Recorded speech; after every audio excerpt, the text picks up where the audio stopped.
तर मला वाटतं की त्या कालखंडामध्ये गिरीश महाजनांची माझी भेट झाली नव्हती. आणि ही घटना मला त्यावेळेस ठगमजली. त्यावेळेस ते टी व्ही नव्हता, काही नव्हता. म्हणून मी आणि नंतर त्याच कालखंडामध्ये तत्कालीन मुख्यमंत्र्यांचा मला फोन आला, हिरोबाला. फोनवर किंवा समक्ष झाली नव्हती.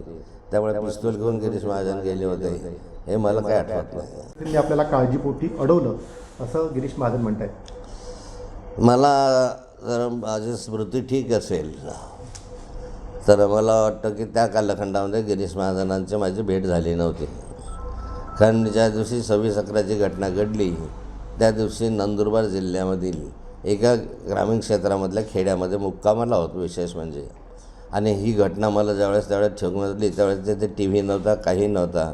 म्हणून मी आपले जयकुमार रावल यांच्या गावाला आलो. त्या ठिकाणी खात्री केली की काय झालं.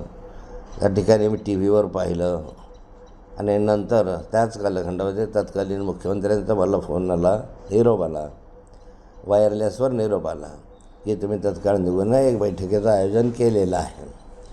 त्यामुळे माझ्याकडं काहीही वाहन नव्हतं. तर त्यांनी संभाजीनगरला एक स्पेशल छोटं विमान पाठवलं होतं आणि त्या विमानाने मी दुसऱ्या दिवशी दुपारी त्या बैठकीला आलो होतो. तितक्या कालखंडामध्ये गिरीश महाजनांची माझी कुठेही भेट फोनवर किंवा समक्ष झाली नव्हती.